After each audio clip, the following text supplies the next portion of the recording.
Hi,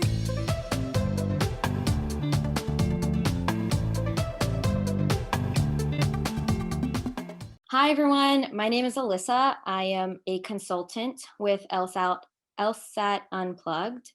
A little bit about me. I was a long-term Facebook lurker on the Facebook groups, also a very avid podcast listener on Spotify. I became a member of the course and eventually I became a TA. And I was actually one of the first TAs. Myself, Ayaka, Elena, and Gabby kind of spearheaded the TA program, which is fantastic. If you don't know about the TA program, it's a really wonderful way for top performers, or maybe someone who's looking to become a top performer for their law school admissions test, to take deeper dives into the content and the material. It's every single time I get a chance to teach something or explore something with the rest of the course members, it only strengthens my relationship with that content and with that material. So the TA program has been a really big blessing, and I'm really grateful for that. One way that I got into essays is it's actually the way I found Steve and the way I entered the course. Anna's just put the links for class up in the chat right now. And if anybody has any questions or wants those links, go ahead and reach out, and Anna will be so awesome and just go ahead and put up those links of what I'll be talking about today. I actually got into essays because to take it back up in a moment, I was a year ago, I was a self-studier. I had a lot of LSAT books. I had a few pieces of material, and I was doing everything completely alone, and I was doing fine. I wasn't doing great, but it was fine. I would say fine. And I had these long-term goals of just accomplishing everything on my own. And it wasn't until Steve posted a really rare opportunity on the Facebook page, he was going to give us like a free public essay feedback workshop. And that's when it sort of hit me that I didn't really know what I was doing when it came to my essays. I am a little bit of an older applicant. I'm not what some people, I've heard it's like sort of trendy. I'm not what some people would call a K through JD member. So I've actually been out of undergrad for almost a decade, not quite a decade, but closer to a decade than not. So when it came to writing my essay, my line of work, I'm not used to writing essays. And that's when I realized that I really needed help. It was when I attended this essay workshop with Steve almost nearly a year ago. I received a lot of great feedback, both positive and constructive. And it was so helpful that I had this sort of aha moment that my law school application was never going to reach its full potential if I didn't ask for help. And with that being said, I really needed to ask for help on my essays. And that's when I joined the course. I became a TA. It's been really fantastic. And now I'm a consultant. And basically, I'd say the biggest difference between being a consultant and a TA is that anybody listening to this recording or anybody in the class right now, you have a direct line of access to both myself and Ayaka. If you're listening to this, if you're in the course and you're looking for more help or you're looking for more of a lift, you can go ahead and shoot us an email at admissions@lsatunplugged.com. And we're going to try to help you as much as possible, I'd say. So during this next class, I'm happy to answer any questions, any sort of engagement. Please share any of your personal things going on with your essays or applications, and I'll try to do my absolute best. I think that that's all I have to say about that, and I'm happy to take questions. I was going to say that sort of the work that Ayaka and I have been doing together, the way that we really got into this and becoming consultants was we realized that we were stronger together. We had formed a study group to complement the coursework. We thought that when we could get together and actually hash out what we were talking about in Steve's classes, in the course, we were really just sort of gaining momentum in terms of our understanding and our feeling of ownership over our law school application journey. And we had been building this relationship with one another. And I like to say it was like a kind of a both. We were challenging one another and also largely supporting one another. And through sort of this like beautiful marriage of like challenge and support and conversation, we ended up trading essays. We ended up trading personal statements. And when we really sat down with one another and spoke about structure and content and ways to make our essays stronger, it sort of created a domino effect of obsession, a really happy obsession. And Ayaka and I sort of became obsessed with trying to find out and doing the research on what makes a strong essay and how to help others also have strong essays. This class is also hugely inspired by Elena's interview with Dean Mercado last Sunday night. Dean Mercado of UC Davis. It was a fantastic interview, lots of nuggets of information in there that I was thrilled. I was texting Ayaka after saying, you have to listen to this. It's really fantastic. So if anybody hasn't had a chance to catch Elena's interview with Dean Mercado of UC Davis from this past Sunday night, I highly recommend. It's such a blessing, I think, to get to hear from a dean of admissions and from law school right now, currently happening. I think it's so amazing to have those resources. So I'm going to go ahead and share the topic of the night, which is how to choose a topic. Something I think that's really cool that Ayaka and I've been working on is that over the next few weeks, we have actually structured, I think probably about like a 6-week cycle. So if you're curious about what's going on Wednesday nights, Ayaka and I are actually going to do our best to try to like hit on what we could come across during the essays. And I hope I'm not spoiling anything for you, Ayaka, but kind of wanted to give everyone like a sneak peek of what to expect when they're coming to these sessions. For example, tonight I'll be talking about choosing a topic, narrowing down what to write about. Next week, Ayaka might be talking about how to edit.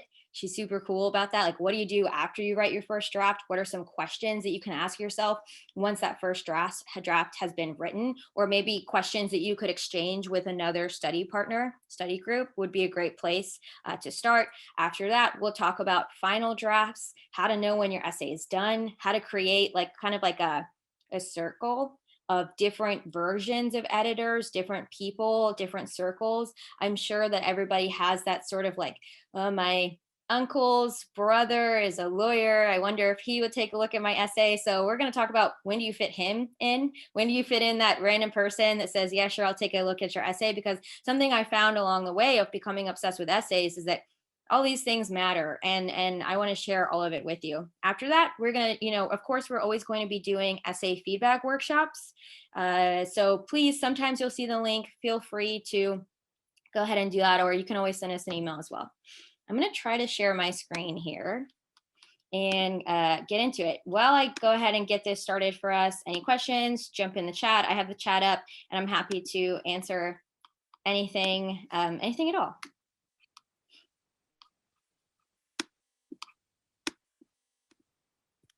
All right, so how to choose a personal statement topic. Let's see, can everyone see this? Is this all right? I think that I'm paused right now, which is to be expected. Just give me one more moment here. All right, just pulling my chat up to the front. Okay, great. So how to choose a personal statement topic. So I'm just going to go over some do's and don'ts. And I also wanted to let everyone know that I've purposely kind of gone against the rules here and what a presentation should look like. I'm under the knowledge that most of the time a presentation will have a few bullet points, and I'm supposed to be sharing verbally the meat, you could say, of the ideas and the content. But truth be told, I try to put a presentation together like that. And when I was looking at the more naked, you could say, bullet points, I just kept thinking, this stuff is too nuanced.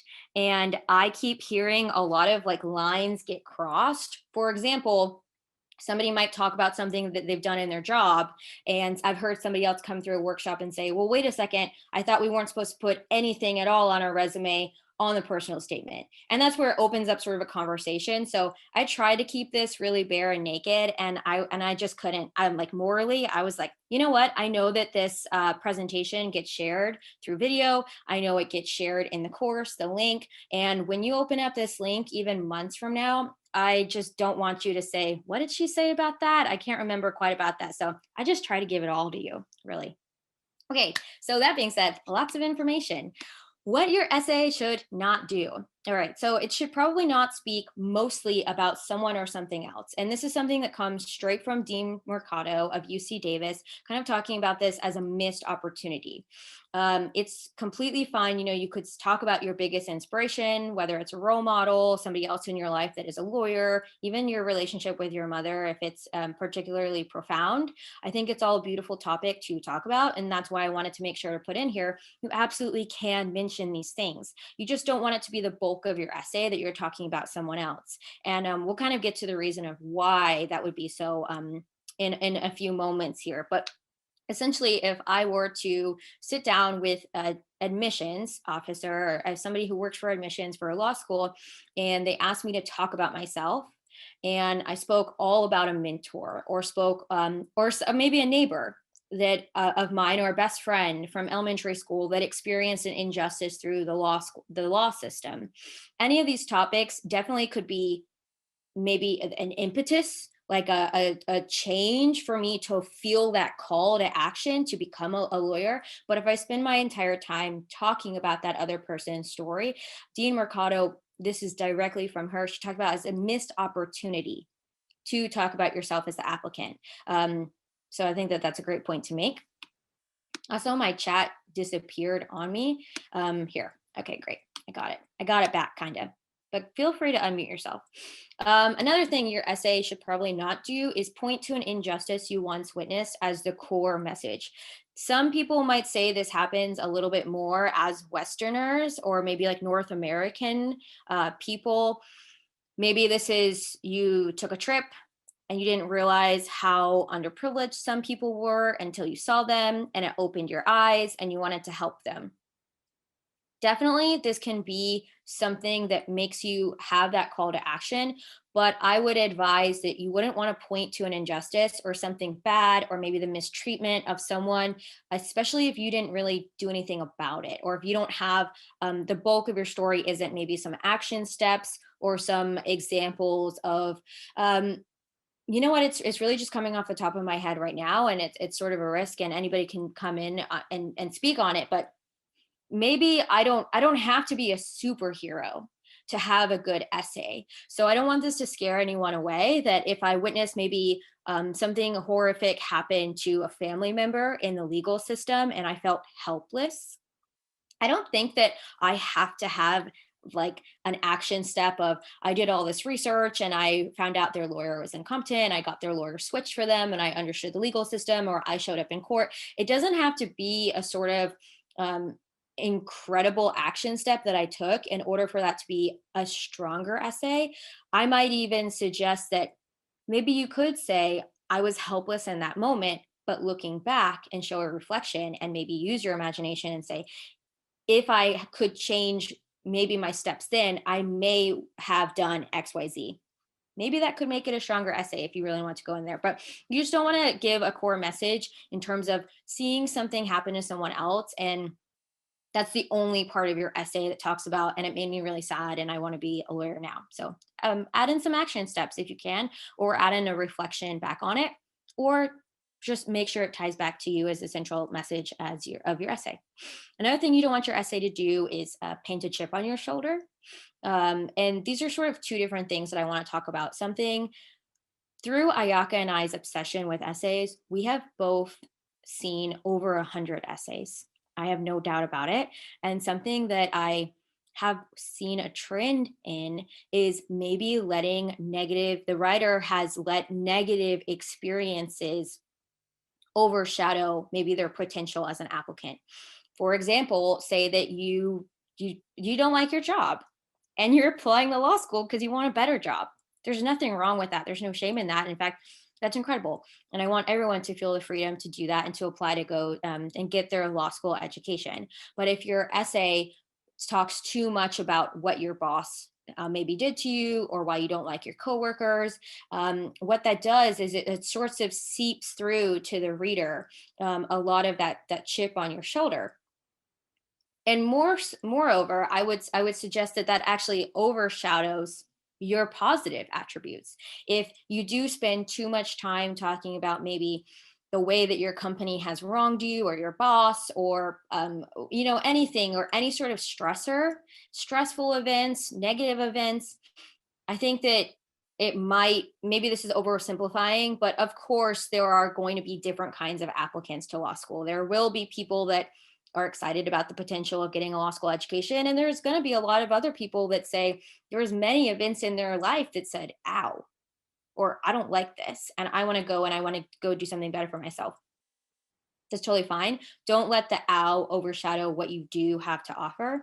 And I have more to say about that and as well, kind of later on in the presentation. But in the end, if the reader has learned more about the hardship or the stressor than what you can personally provide outside of that stressor, go back, find ways to promote yourself or your actions or how you responded to that stressor, and take away a lot of that chip on the shoulder.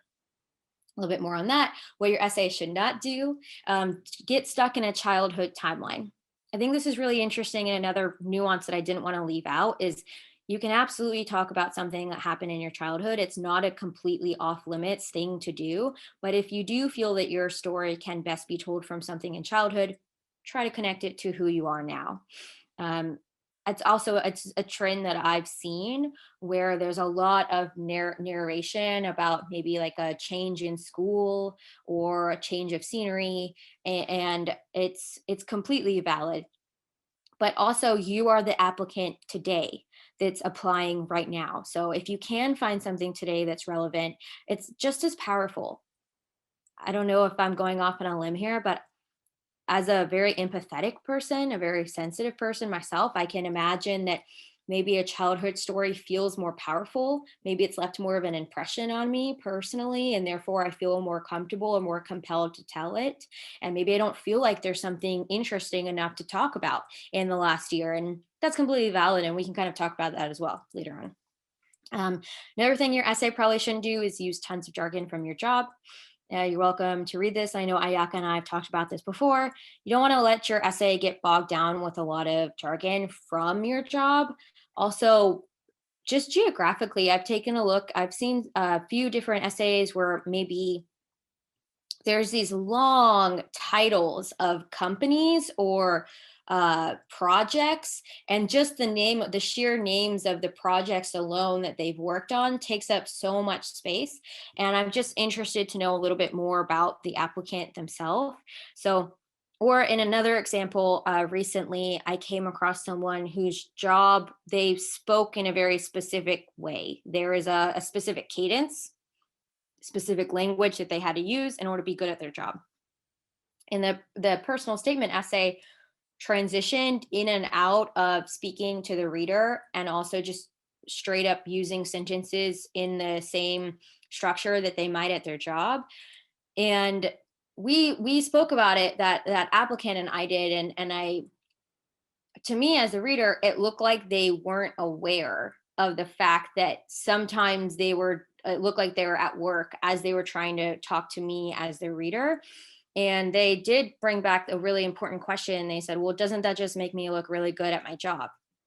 Which brings us to the point of, don't I want to look like I am good at my job in my personal statement essay?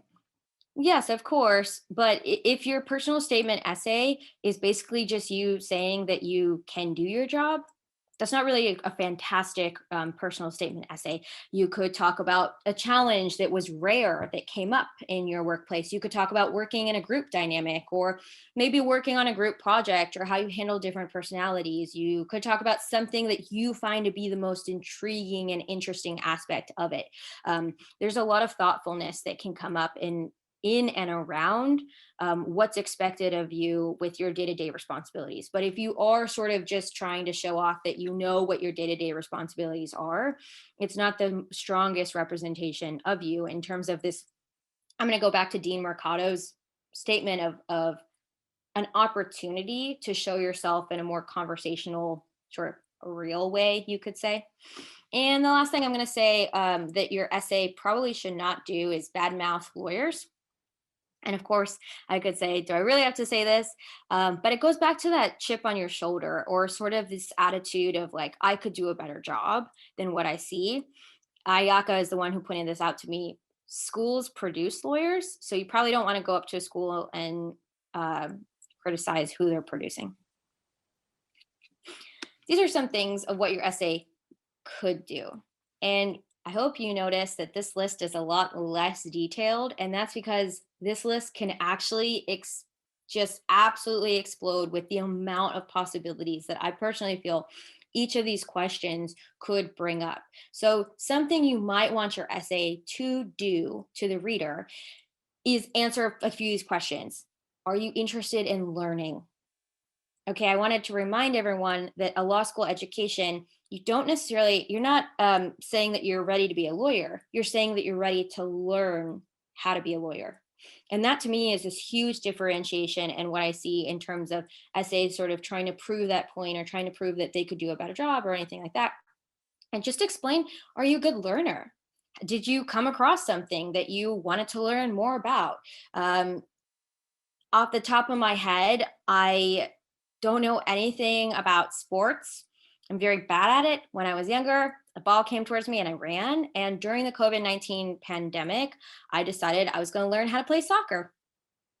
And I would go out into these abandoned fields and I just started learning how to play soccer completely alone. And maybe that could be a personal statement topic. Maybe it could show how creative I am. Maybe it could show how how much I'm willing to learn something new. There was at one point during the pandemic where a guy rode over on a lawnmower. He was like, "You want to know how to kick that? You're supposed to kick at an angle." I was like running at it head on. So you like talk about like how kind of like embarrassing that is. And he's like, like, what are you doing? So I bet it would be a really compelling essay. And it would show all about how I'm interested in learning something new. You could ask yourself, how are you in a group dynamic? I know a lot of the times, or I've heard before, I'll be clear. I've gotten questions in terms of when we talk about promoting yourself or talking about your positive attributes. Some people have asked before, well, how do I come across as not being a jerk? Well, do you work well with others? You could absolutely paint a picture of how you are in a group dynamic. It could be in terms of maybe professionally, how you can relate to people who have different opinions than yours. It could be a hard decision you had to make at work. You could absolutely go into a decision like that. For example, I know for me, was trying to write an essay about sort of my success and my climb of becoming a professional tap dancer in Los Angeles and in San Francisco. And when I read through the essay, I immediately noted that nowhere in there does it say I necessarily like play well with others. And of course, in my mind, I personally know that I don't get choreograph. I don't A choreographer doesn't want to work with me if I'm a jerk. So I can't have that amount of credits and be a jerk. Word travels fast in the dance career world, and if you're not easy to work with, there's a lot of other people that are.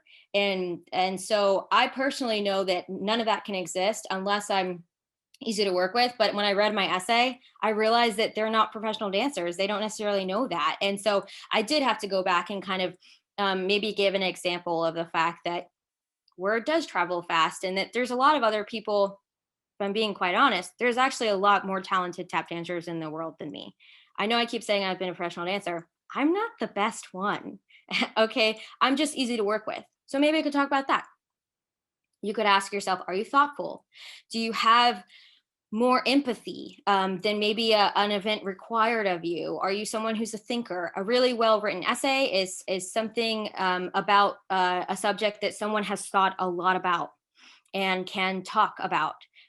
You want to make sure that your essay is something that you could talk about over a cup of coffee casually. I could absolutely talk about my journey learning how to play soccer. I could absolutely talk to you about what it's like to work as a tap dancer in a group dynamic and try to balance that. So you always want to have those questions in the back of your head. And the last one is, how do you respond to stress?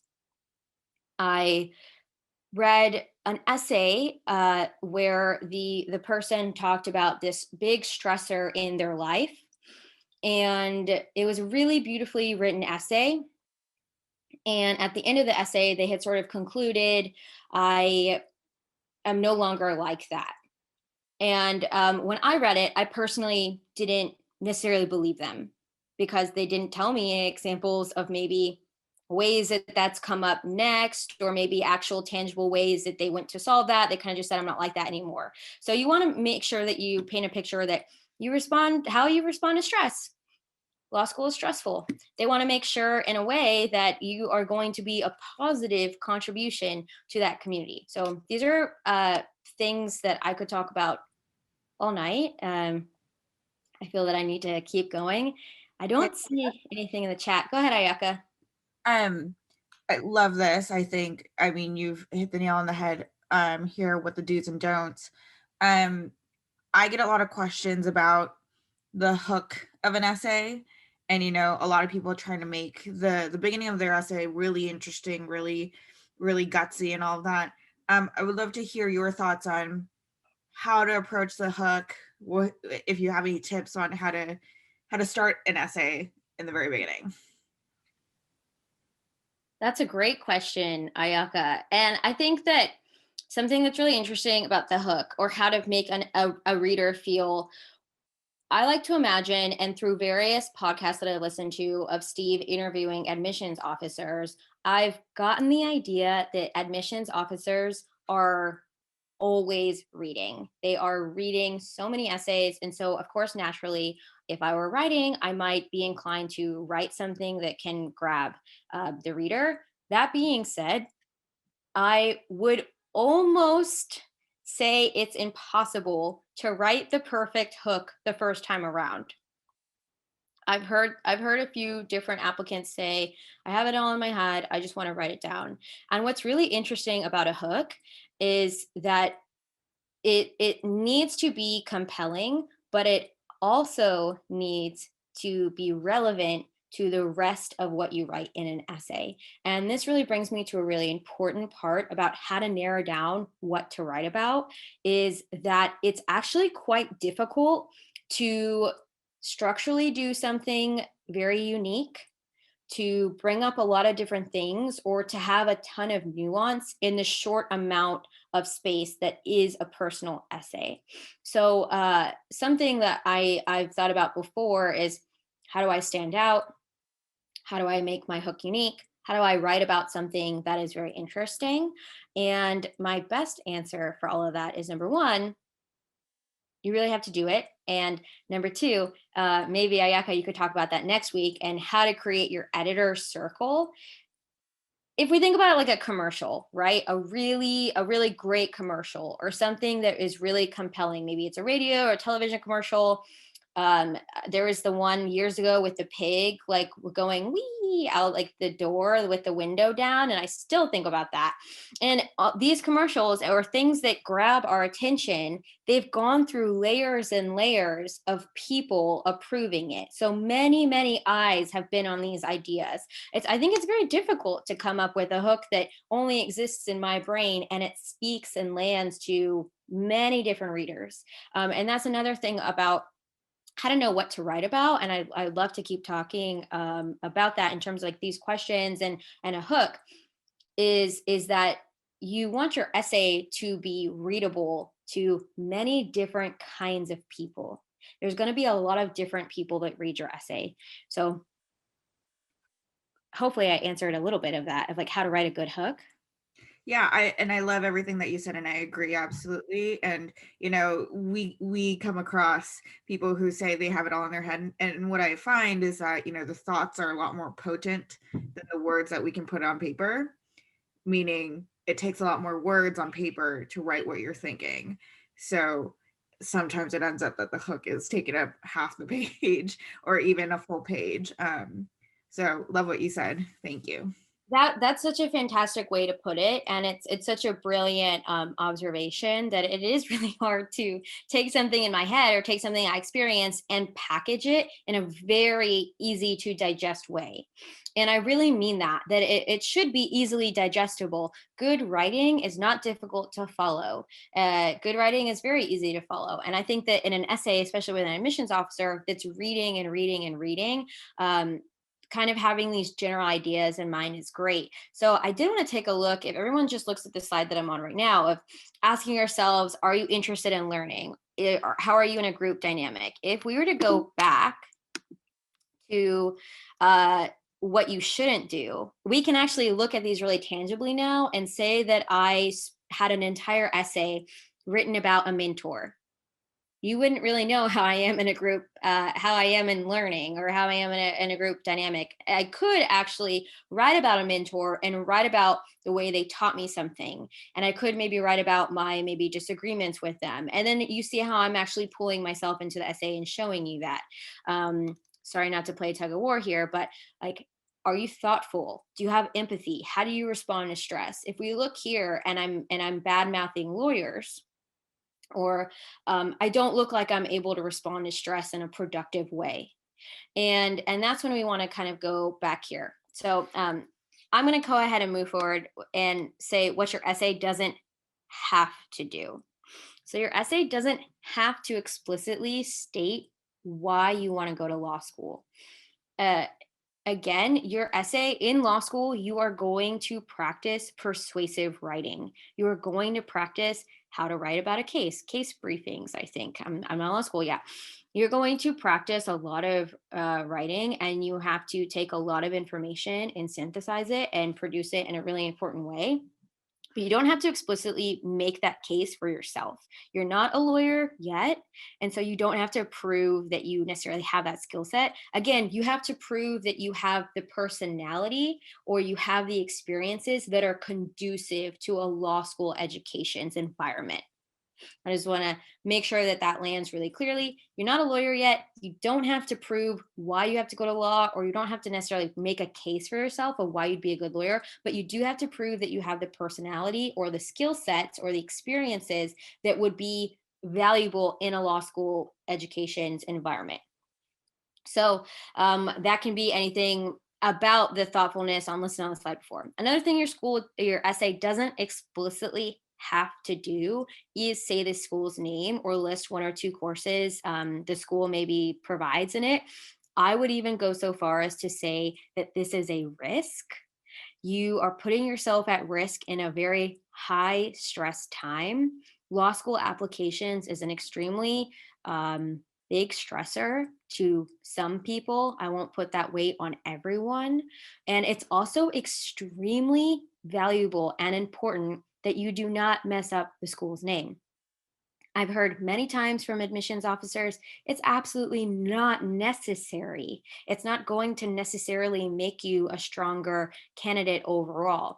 Of course, a personal statement essay is one part of a very larger, bigger picture. So, you mentioning at the very end of your essay, one or two sentences saying, and that's why I want to go to XYZ school because you have the one course. What that really looks like is that you went on the website, and excuse me if I'm wrong. What it really looks like is that you went on the website and you picked out one course that looked interesting to you and you slapped it at the bottom of your essay, and that you're sort of thinking that that somehow pushes you to a top of a pile. When if a school really is your dream school and you're very much so interested in it, there are a lot of other ways to make that point. I'm happy to answer that question later on. You can always reach out to Ayaka and I. You can always email us or ask us questions here about how to make that point a little bit stronger. But it's such a big risk, and slapping it on at the bottom of your essay, I would even beg to offer it actually distracts from who you are or the actual overall theme of your essay.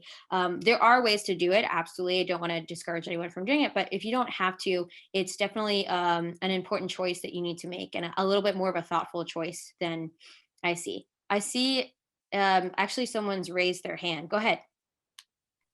Hey, Jocelyn here. So I had a question about that. So in my personal statement, I do like mention, or I actually have a paragraph where I address each school. And I understand that, like you said, it is risky, but I'm looking at these courses and I'm kind of explaining to them how it like fits in with what I'm looking to do. Is that acceptable, or is that still too much of a risk to take? And then I guess the second part of my question is, how do you know like what are the indicators I guess you should look for that would suggest, hey, you do not absolutely need to include the name of this course or whatever. Like, how do you eh, like what are the key indicators for that? Such a great question, Jocelyn. And I know that Ayaka can jump in here too. Right off the bat, Jocelyn, you and I have had multiple conversations about how to integrate things that one of us is interested in and how to take it a step farther. So, anybody listening in, just know that I already know that about Jocelyn and that she sort of is the sort of like the extra mile kind of person. So, by you explaining to me that you have like many maybe paragraphs, not only listing the course's name, but maybe stating why you're excited about it. And I know we've gone a step farther and said that you might even suggest what you could potentially contribute to it. And if anyone's cringing, saying, how could I ever have that sort of hubris to think that I could contribute to school? You are going to contribute to school. You are going to school to contribute to their programs. So it's, of course, execution is everything. But Jocelyn, for you specifically, I do know that you are going the extra mile for that. And in order to just answer your next question, in terms of how to know when it's not worth the risk, I would say it's incredibly difficult and strenuous to do that sort of deep dive for many schools. I would say anywhere, even just above 3 schools, of doing that sort of deep dive in would be incredibly strenuous. If you're truly excited in the work, then absolutely go for it. I don't think that there's a hard stop. It's for me, if I'm reading an essay and I personally see maybe an entire thing about like someone's personal experience, and then in the closing paragraph, they say, and that's why I want to take this one class. That to me is not powerful, but your deep dive sounds very powerful. Yeah, and just to hop in here, I think, Jocelyn, we know each other. I also know that you're not going to just slap on a course name at the end. But I think it's very common to see people say, I want to like be on your beautiful campus and attend this course and blah blah. And it's almost like you swallowed a brochure and you don't need to regurgitate information about the school that the admissions, to be honest, already knows about their own school. So Jocelyn, I'm not saying that you're doing that. I think, saying what you could contribute to a certain course or a certain work that the school is doing, I think that's the right way to take it. The wrong way to take it would be to say, you're super excited about a certain course because, but yeah, Alyssa, I think you're spot on. Great. I'm going to go ahead and make sure my internet is working here. And again, your essay can do this. And this slide is titled "But Your Essay Doesn't Have to Do This." So again, just kind of rerouting to the beginning of the course and stating that all of this is so incredibly nuanced. It's one of the reasons why there's so much text on my presentation to begin with, because there's some do's and don'ts, but this particular slide is you can do this, but you don't have to. I see Shakira's hand raised. Go ahead. Also just a question pertaining to that. Would it be just knowing the communities that the law schools might serve, mentioning that and how like as you being a student thinking about internships in the area, would that do you think carry more weight versus like the courses the school just offers? Of course, as a pre-lawyer, I always want to give a qualifier and say it depends. But truthfully, yes, I do feel like even your knowledge of the surrounding communities of the law school is completely valuable. It's very highly valuable. It's showcasing that you have done the research in terms of that specific school. It's showcasing almost like a mastery of choosing that school, and it's very purposeful. And I think it does something really great, which is your I heard with Dean Schwartz, he's the dean of UCLA Law School admissions, and one of the interviews that he does with Steve, he spoke about he's actually seen the transition to like online applications versus like many years ago when it was paper applications. One of the trends that he's noticed is that people can apply to a lot more schools now.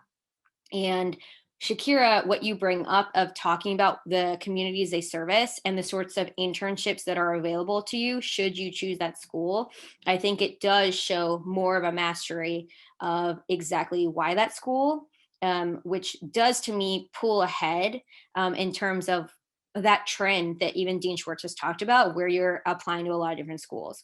It's a fantastic question. Definitely more than going on the website and saying, I wanted to go this one class or one course.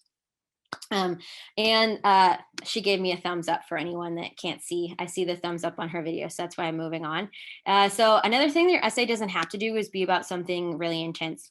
Again, I mentioned that my learning how to play soccer, I really meant that. I think it would be a great personal statement essay. It always depends on execution. It doesn't have to be about the most intense thing in your life.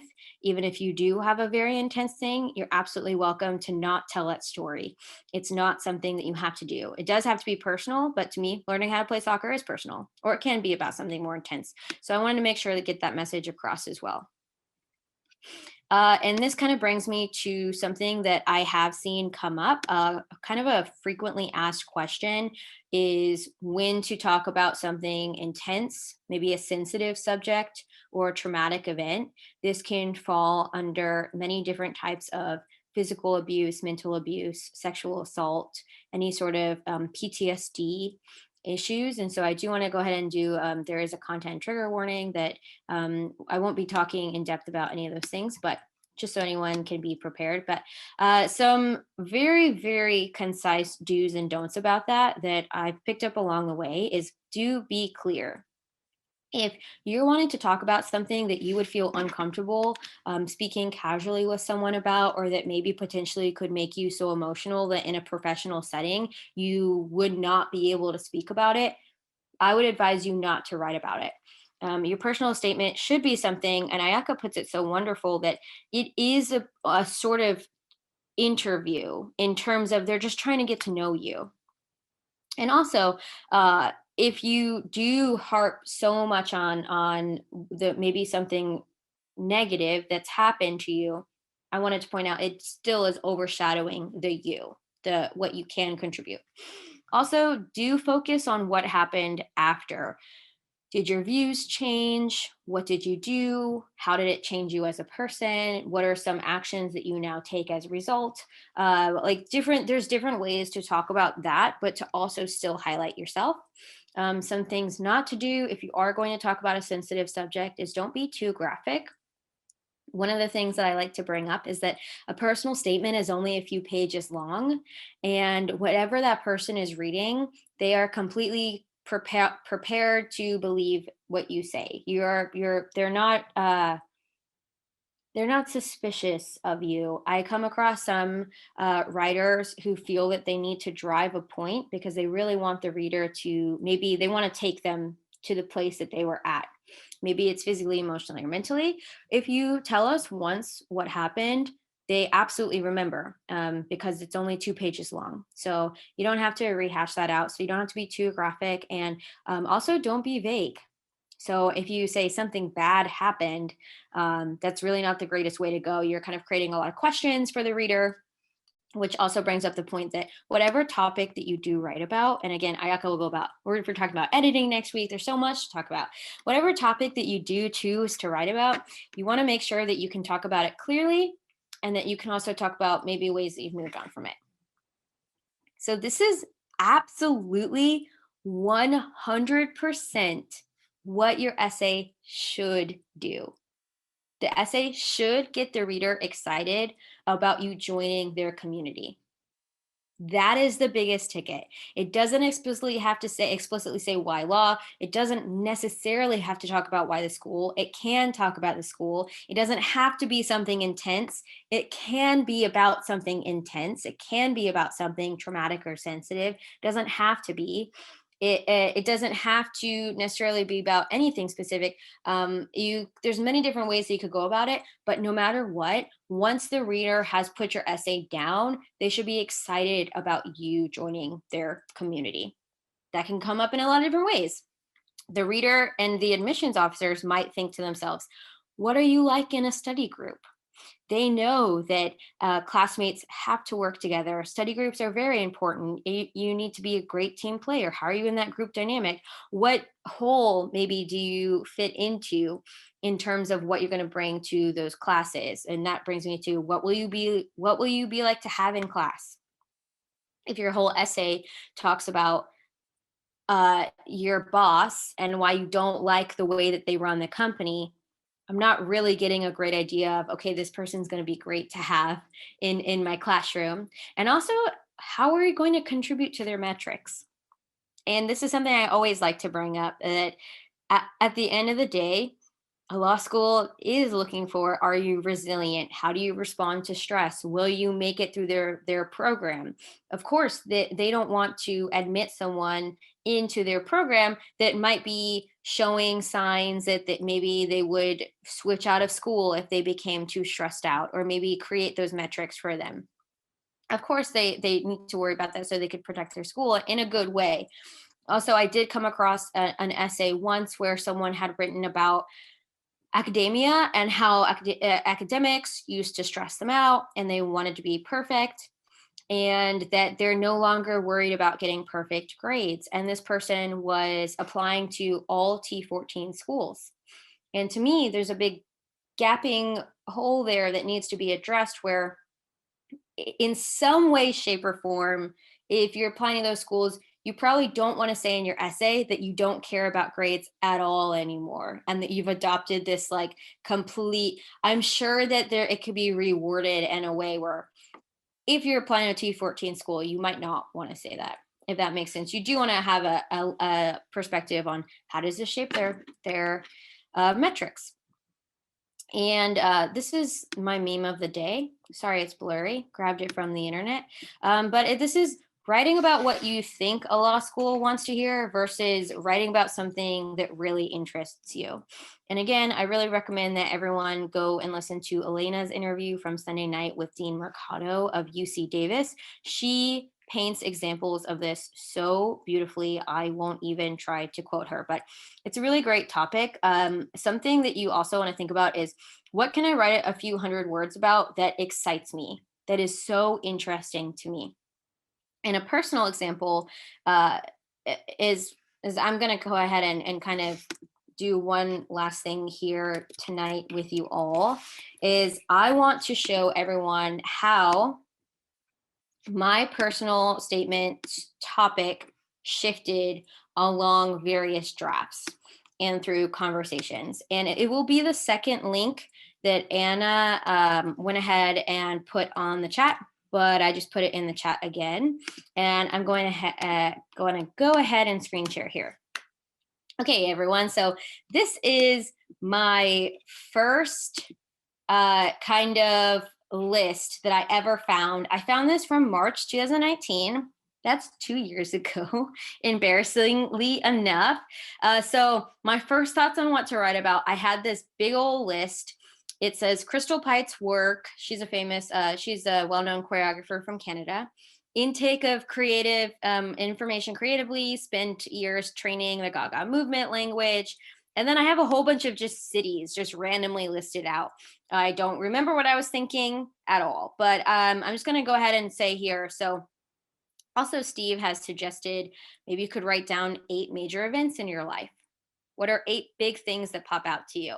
I often find that sometimes, again, that kind of gets stuck in the childhood narrative. So I would go back on the Google slide doc and ask yourself, there's actually a slide on there that I didn't show. It's the very last slide after the Oprah meme of places to start. And it's just asking yourself some questions. You can find it on the Google slide, but there is a series of questions that you can ask yourself to get yourself started. So if I were to look at this list here, I could talk about in Tel Aviv, Israel, and I see a few different people on the screen with me. So hopefully you can see that I'm writing. So in Tel Aviv, Israel, what happened? I wanted to be a part of a program. They wouldn't let me in. I would explain who they is. So I decided to spend months there training by myself. I didn't know anyone there. I was completely alone. I kept asking for interviews and information. Finally, I grabbed an email address of the right person. I sent them my info. I got in to be trained. I got into this program to be trained, and then I turned it down. So that's what happened in Tel Aviv. Another thing, a big thing that happened to me in Austin is financial abuse of artists. I didn't find out, I'm not capitalizing my eyes, sorry, excuse me. I didn't find out about it until after I had accepted the job. After it happened to me, I found a lot of different artists, and we created resources for each other, and I spoke on some podcasts to raise awareness about it. And also we are in the works of like leading workshops so that this doesn't happen to other artists. And this is all during the pandemic. This is all very recent. Or I could talk about Phoenix, where me and a group of friends kind of like started a brand to teach dance to like diverse, like talented, youthful people. And I like created a new way to teach and learn, and like codified like a way to like basically the insider way of like how you could like retain and like personalize choreography. I apologize if there's a lot of jargon there. So these are just like random things that came to my mind. I'm just talking about what happened. So all these things, I just want to say this all seems pretty cool. And what I actually ended up writing about is a lot of childhood stressors. And I feel like this happens to a lot of people.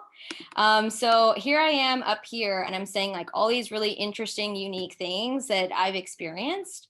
And then I see down below what actually happened on my first draft. So I wanted to share about that and actually share with you all of how a topic can shift throughout a few drafts.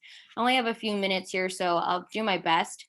Jocelyn says, if I went with the Austin idea, would you link the podcasts in the essay, hypothetically speaking? Yeah, if the entire essay, if the podcasts were really strong, I mean, I wouldn't suggest this to really anyone, actually. Like that's a really big stylistic risk. I would make sure that I was a really good writer, and I would do that by following what Ayaka says in the editing session next week. And I would run it by a lot of different people and try to get the temperature of how that lands. Also, with an essay linking podcasts, I would ask myself, like, how logistically does that create more work for the reader? Because I don't want to put more work on them. But yeah, definitely consider it, Jocelyn. That was a really cool idea. I suggest linking it in your resume.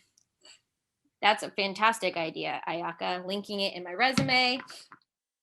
Also, I do want to just like, for that specific example, it was sort of like a group chat. There was like 4 of us talking. So maybe I could, I don't know, grab like sound bites, but I don't know. There's just tons to talk about. Okay, so moving on, just like what happened in my first draft. I talked about childhood stressors, the decision to become, these are like the outline of what was going on in that essay, just so everyone knows. The decision to become a professional dancer. And then I stayed in like childhood and talked about like adult barriers, what I did.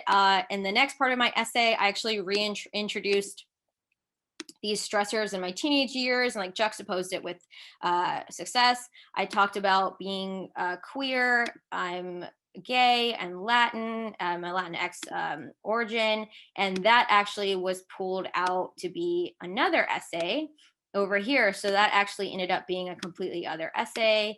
I talked about like a career high point, and then I tried to talk about the stressors again.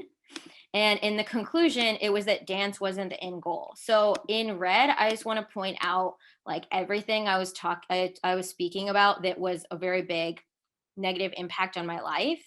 And I try to talk about good things like every once in a while. And I said here what I was trying to do was to show the amount of bad in my life in order to like highlight the good. Like, look what I can get done when these like terrible things happen. And what I realized that what this actually does is it pretty much like shoves aside actually what I am capable of and what I am working on. And it just highlights the bad things that happen. So what I did in my second draft is I actually kept the childhood stressors, and I try to fix like a different thing. So you can see here I'm trying to bring in like influences, many examples of what I did, a few different moments, but no explanation. So I started to talk about maybe a few more moments that were interesting to me in my overall career. Again, I'm not a K through JD. I've been out of undergraduate for quite a while now, so I am talking in the most of my essay. I'm talking about now, which is a lot of my career.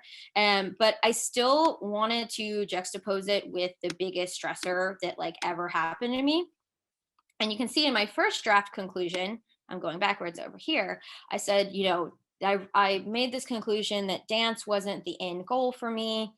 Dance was just a vessel for me to gain a lot of discipline and skill set that I can translate. My second draft conclusion, I'm starting to shift the topic from completely being about all of my stressful moments in life that I'm trying to kind of talk about, like, okay, I've survived through this suffering and achievement, and I can't ignore the call. And I sort of really like just get like marbled up, like in marbles in my mouth. I don't really know what I'm trying to say. And that's what's brought me to the third draft. And what ended up happening with me is you can see here that I actually changed my hook, which Ayaka didn't even know I was going to do this when she talked about the hook. You can see in my first two drafts, I started out with this like childhood negative memories and what happened in my childhood. And I realized that I just don't have time for that necessarily. So the way I ended up starting this third draft is I talked about a decision I made after a really stressful event. So this is what I'm talking about, that I was able to still mention that this happened, but I really kind of take off. I imagine it like an airplane, take off and make it kind of more about me. I do have barriers, but the barriers exist so that you can see the way I responded to those barriers. I talk about, sorry, I skipped around, steps that I took to reach that goal, barriers, and I talk about where that took me and most rewarding moments. At the beginning stages of when I first started writing, I wasn't actually ready to talk about a lot of like the good things in my life or rewarding things. I just wasn't emotionally ready, I guess. So if you are trying to talk about maybe a stressful thing, I would advise to give yourself a lot of time. And that if you still have a chip on your shoulder, it might be coming through. Again, this is a very specific example to me. I really do want to write that essay about learning how to play soccer. And then another thing that I did is instead of writing strictly about the stressors, I talk about reflecting on how I've built some of this skill set is because of maybe some of those stressors. But again, I'm talking about skill sets that are bringing me to rewarding places. And maybe I'm bringing that something up that led to that, but I'm sort of showing a thoughtfulness about where I am today. And the conclusion is reflecting about what's most interesting about what I do. So it shows that I'm very interested in different aspects of what I can do. And then you can see how something from the first essay gets pulled out into another essay. So I did want to talk about how topics can shift and how, technically speaking, this is 3 drafts of the same essay. And I decided to write about one thing and how that one thing can actually sort of stay the same, but be a little bit more productive. Great.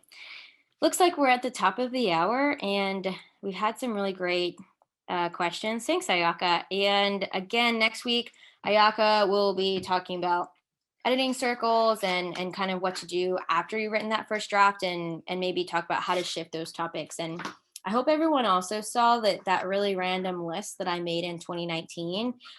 It seems like even Jocelyn pulled out even a list that I made 2 years ago, it looked like there was probably many different essays there. Lots of things to write about, but make sure you stay on a topic that you're actually interested in or that's exciting to talk about. And I'll leave space for any questions. And if not, you can email Ayaka and I at admissions@lsatunplugged.com. And I'm really grateful for your time, and I hope everyone has a great night. Thanks for tuning into the show. Please subscribe if you haven't done so already to be notified of new episodes as I release them. And feel free to reach out if you need anything at all as you move forward with your prep.